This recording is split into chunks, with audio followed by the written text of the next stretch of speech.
Gizzo, you already know what time it is, man. It's your boy, Grown Man Business. And listen, you can tap in or you can tap out, but you know my slogan.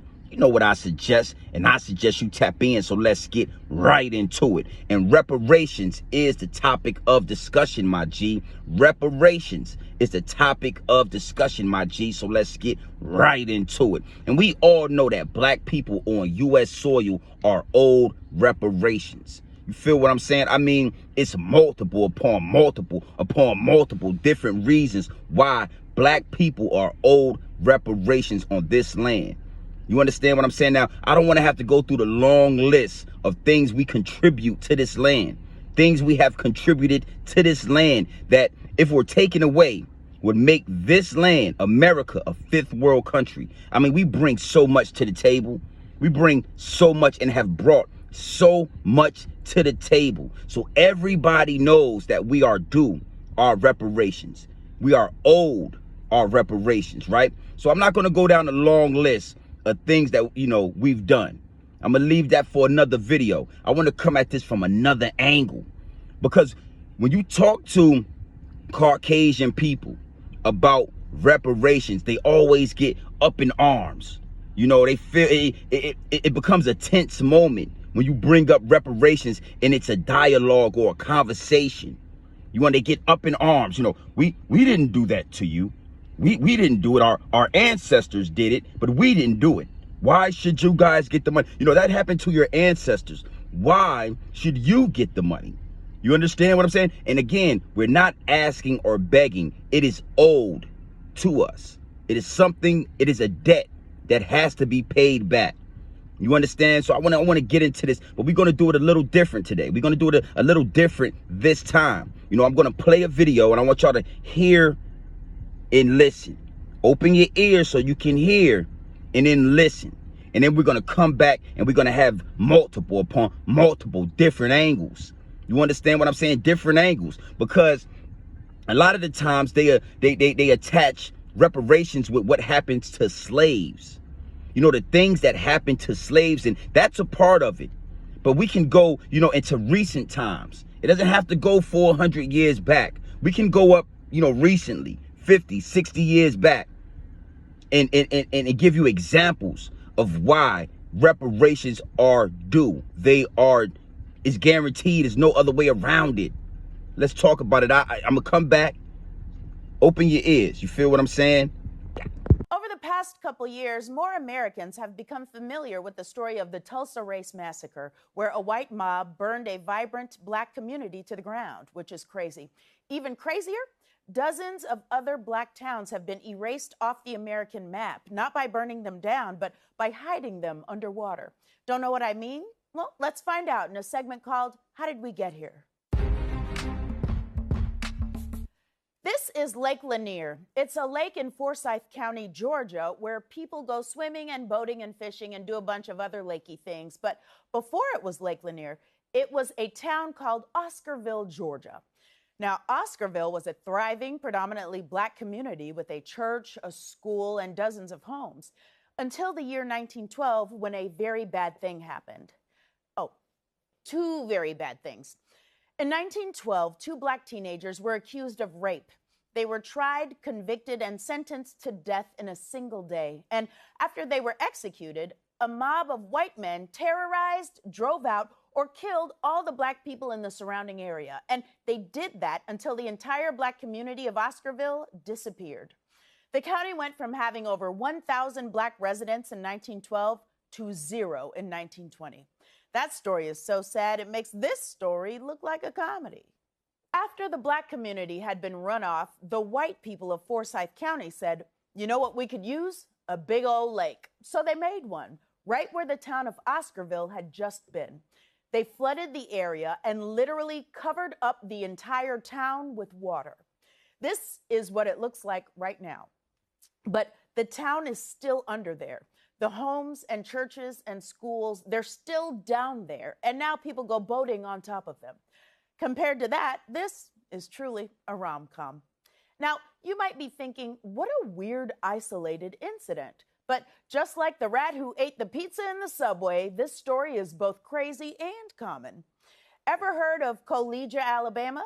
It was once a thriving Black community with a Black college, the first Black railroad, and literally hundreds of family homes. Today, it's Lake Martin. At least they had the decency to name it after a Black person. And if you think this kind of thing only happened in the South, let me introduce you to a place called Central Park. It's named after that coffee shop on Friends. Central Park used to have a Black community in it called York Hill. But the city of New York destroyed York Hill so that they could build the Central Park Reservoir. Because if there's one thing New York needs, it's another place for ducks to hang out. But if you come here, don't try and feed those ducks. They are very aggressive. Mess around and lose a finger. Now, when the residents of York Hill were kicked out of their homes, they fled to another Black community nearby called Seneca Village. And then a few years later, New York destroyed Seneca Village too, so that they could build Central Park on top of it. The craziest part of this story is that I work a few blocks away from a place where the government disappeared 2 Black communities. And until recently, I didn't know about any of it. You know why? Because it worked. They tried to erase Black communities and they came way too close. But now there are people doing the research. So we are finally learning about places like Henry and McKee Islands, which is now located under Lake Guntersville in Alabama, and Vanport, Oregon, which is now located under Delta Park. And all of these towns, which are currently literally underwater. Hey, wait, hold on. What was that last one? Old Neversink. That's a real place. Well, if we've learned one thing today, it's never assume something is unsinkable. There are over 100 drowned American towns, and many were destroyed in the name of something called development-induced displacement. That's when people have to leave their homes so the government can develop things like dams or parks or lakes. This happens to both white and Black people, but historically, when it happens, Black people and other people of color are undercompensated for their property or not compensated at all. The theory is that the short-term bad effects are worth the long-term benefits for the community. But it's not fair if the long-term gain is mostly for white people. Now, luckily, there's a solution. It's a very complicated system. It involves a series of, who am I kidding? Cut some dang checks. That's it. If you're going to kick Black people out of their homes, make sure they have the money to stay on their feet. Cut a dang check. And yes, you can pay their descendants too, because generational wealth is one of the many things that is destroyed when you put Black communities underwater. So cut a dang check. These drowned towns are part of the Black American history they don't want to teach you. It's ugly and it's gross and we don't even know all of it. And the more we find out, the harder it is to love this place that would do those things to so many people. And if you're feeling this way, which I often do, you can try loving what this country could become instead. Our history may be full of pain, but our future has limitless possibilities. So look to the future while simultaneously being suspicious of every lake you see. This has been... Woo! Now it gets deep, it gets wicked, and it's always deeper than rap when you scratching the surface. And you better believe here at Grown Man Business TV, we are scratching the surface, and it's deep, man. It's deep. You heard that. I didn't have to say it. You heard that. You understand? So let's get into a few angles, my G. Let's just break down a few angles. So you already know how we do here at Grown Man Business TV. We coming from multiple different angles, my G. We coming from multiple different angles, my G. I'm coming from multiple different angles, my G. And that leads me and segues me into my first angle, my G. That leads me and segues me into my first angle, my G. And that's just the question: how did we get here? How did we get here? You understand? Now that's an amazing question, and I got a great answer. We got into this particular situation as a people because all of our generational wealth was stolen. Now again, when it comes to reparations, they always tag it and connect it to slavery. You know, things that happened 400 and 500 years ago, which that is old as well. We're not going to mark that out. We're not going to forget that. But let's push up the calendar. Let's go into recent times. You understand? We got Black Wall Street that was burned down.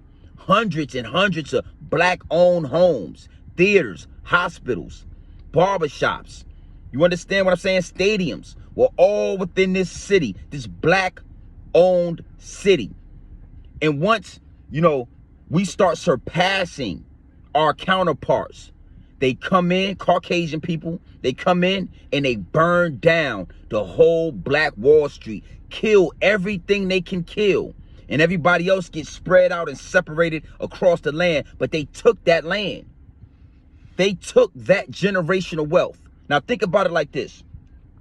All those black homes that were owned, all those black establishments that were owned would eventually have been passed down to the children and the grandchildren. You understand what I'm saying? And then recent time, the great-grandchildren. Generational wealth. So the generational wealth was stolen, it was burned down, and the land was taken by the government. Now, we all learned about Black Wall Street. But the crazy thing about it is they were multiple upon multiple upon multiple of black communities with thousands and thousands of black-owned property all across America that were taken, redlined from black people and then turned into lakes in city parks. You understand what I'm saying? Now it gets deep, it gets wicked, and it's always deep in a rap when you scratching the surface. And you gotta know, here at Grown Man Business TV, man, we definitely scratching the surface. And that's how we got into this position. It's not that, black people are lazy. It's not that black people don't know what to do with their money. It's none of those things. It's the simple fact that the generational wealth that we would have received, you understand, was stolen, burned down, and put under lakes, turned into national parks for people to walk around in, turned into lakes for people to fish on top of. Yeah, let's break that down. So, again, let's put slavery this way. And let's think about the thousands and thousands and thousands of homes that were burned down. The thousands and thousands of hospitals, schools, restaurants, barbershops, you understand? Theaters that were owned by black people, that was taken by Caucasian ancestors and burned down simply out of jealousy. On U.S. soil at that. This happened on U.S. soil. We sending money everywhere else, but what happened on U.S. soil is looked over. See, if those things never happened, then there would be thousands and thousands of black people that would not need a job from you guys, that would not be looking for handouts from you guys, that would have property worth over millions and millions of dollars that would had passed down from their great-grandfather to their grandfather, from their grandfather to their father, from their father to them. Farmland. You understand? At the least, houses that were owned by black people. This is called generational wealth. This is why the majority of black people are in public housing, getting government assistance, because you took away the generational wealth and pushed them and forced them to lean on the government. Yeah, man, it gets deep, it gets wicked, and it's always deeper than rap when you scratching the surface. And you got to know, here at Grown Man Business TV, we are definitely scratching the surface. And instead of letting these black people pass on generational wealth, you redline them out of their homes and turn their communities into lakes and national parks and hide it, just like you hid the history. It is what it is, and it'll be what it's going to be at all times. But let's address this. Let's talk about this. Now, out of every 10,000 people, you have the one exception. You have the one exception. And, I'm going to say this. I'm one of the exceptions. I'm one of the ones that actually got to obtain his generational wealth. So I know what it means. I know what it means. to stand on your generational wealth, to stand on your last name, to know what it means, to know how strong it is. But the majority of my people don't know because it was stolen away from them. Not anything else. Not because their parents couldn't manage money, keep a job, none of those things. Literally stole the generational wealth and hid it under lakes. Now, I don't want to stay on this one too long, but I gotta address it. So when you say, hey, you know, you guys started just like, no, we all didn't start out the same. I know a lot of Caucasian people that received homes from their grandparents, received property, money, you know, all kind of assets from their parents and their grandparents that was passed down the generational line. You know, it is what it is, man, and it has to be addressed. I mean, it is what it is. Y'all stole the generational wealth. Hundreds of different black communities, hundreds of them, are hidden under lakes all over America. Think about that. Let that settle in. Let that sink in. So you already know how we do here at Grown Man Business TV. We coming from multiple different angles, my G. We coming from multiple different angles, my G. And that leads me and segues me into my second angle, my G. My second angle. And that's just the racial tension in America. Now, why is the racial tension in America so intense? Let me give you an analogy. Let me break something down. So me and you make a bet, right? Me and you do some type of business together, right? And I steal the money. We do some business together. It goes up. We run the sack all the way up, and then I steal the money. And then, you know, in due time, I see you. It's gonna feel awkward. It's gonna be an intense. It's gonna be a problem because I know and you know that I owe you that money. Now, everybody around me is going to make excuses. He did it because it is. It doesn't matter. He did it because of that. But none of that matters. I owe the money. And until the money is paid, until the debt is paid, it's going to be an awkward feeling between us if we're ever around each other. And that's what's going on in America. Caucasian, your ancestors stole everything. You understand? It wasn't by mistake. It wasn't divine order. They went outside of divine order and stole everything out of jealousy, out of envy. You know, they saw our ancestors surpassing them.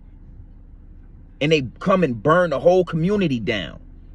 You understand? Now that we know that, even subconsciously knowing that, but now that it is a fact, you know, that feeling of awkwardness is there. You and I know that your people stole from our peoples. You and I know that a debt has to be paid now. If it's from you or if it's from the government, whoever it's from, the debt has to be paid. And until you pay for what you stole, it's going to be a weird, tense feeling between us. The only way to drown out racial tension in America is to pay what is owed to the people that brought the most to this land. I mean, it's not rocket science. And it blows my mind when I have these conversations with, you know, Caucasian people, and they're fighting it and they're making excuses, and they have some type of excuse for any angle that you bring when it's just is what it is and it'll be what it's going to be. The debt has to be paid. Hiroshima, America dropped a bomb over there. We repaid the debt. You understand what I'm saying? What's going on right now in the world? You just seen us send billions of dollars over there. So the money is available, obviously. I mean, it is what it is, and it'll be what it's going to be. So you already know how we do here at Grown Man Business TV. You feel what I'm saying? We coming from multiple different angles, my G. We coming from multiple different angles, my G. And that leads me and segues me into my third angle, my G. My third angle, my G. And that's Chinatown, Little Italy. You feel what I'm saying? Haitian town. You following me? Everybody has their own community except for us. And the wild part about it is, it's not that we didn't start our own communities, because we had all of these black-owned communities. I mean thriving black-owned communities that are now under lakes. So for some reason, you know, you wanted us to, you know, integrate with you guys, and everybody else gets to have their own piece of America. Why, you know, I don't even like to ask the question why. I know why. If you leave us alone for too long, we surpass all. If you leave us alone for too long, we surpass all. So you got Little Italy, you got Haitian Town, you got Chinatown. You understand what I'm saying? I mean, you even got the LBG 123 ABC community got their own little spots where they thrive at. But black people, anytime we try to create our own communities, they're burned down, they're sabotaged. And then we're all pushed into, you know, public assistance, you know, project housing. You understand what I'm saying? I mean, it is what it is. We have to have our own area. Black Wall Street was a black-owned town. You understand? Chinatown is owned and ran by the Chinamen. You feel what I'm saying? So again, taking away the generational wealth. When you build a Black Wall Street, that creates generational wealth for thousands upon thousands upon thousands of black people. All of these communities were generational wealth for thousands upon thousands upon thousands. Philadelphia, I mean, it's all over America where these black communities were burned down. It is what it is, and it got to put it right in your face, man. It got to be put right in your face. Chinatown, Little Italy, where is Black Wall Street? And when we have these things, why do y'all sabotage? These things have to be addressed. Let's have dialogue. Let's talk about it. Go in the comment section. Tell me what you think. Tell me what you think, man. You know, and it is, you know, it's redundant. It's a cycle. It happens over and over and over and over again. Yeah, but we awake now. That third eye is wide open. There's really nothing you can do about it. Yeah. And it is what it is, and it'll be what it's going to be. But Black Wall Street, Little Italy, Little Haiti, all these places. You understand? Chinatown. It is what it is. These things, reparations are due. Cut the check. Cut the check, man. So you already know what time it is, man. It's your boy, Grown Man Business. And listen, you can tap in or you can tap out, but you know my slogan. You know what I suggest, and I suggest you tap in. I suggest you tap into this grown man business. I suggest you tap into this grown man content at all times. You already know what it is. Straight off the brick into the bottles. Straight off the brick into the bottle. Straight raw, pure, uncut, no extras, no preservatives. We not sugarcoat nothing, and we not dressing nothing up. We giving it to you straight raw, my G. Reparations, we need that straight raw, my G. Straight raw. And you got all of these black-owned towns. Every piece of property in the town is black-owned. Burned to the ground and covered up with rivers and lakes. You understand? Covered up. Utica Village. You know, Central Park in New York City. Some of the most wealthiest land in America was owned by black people. Bruce Beach was owned by black people and just given back to his family. You understand? Out in California. This has to happen all over America. It's hundreds and hundreds of thousands of black people that are missing their generational wealth due to the actions of the ancestors of these Caucasians on this land, and it has to be addressed and reimbursed to all. Yeah, it is what it is. So you already know how we do here at Grown Man Business TV. You feel what I'm saying? You can tap in or you can tap out, but you know my slogan. You know what I suggest, and I suggest you tap in. Gang.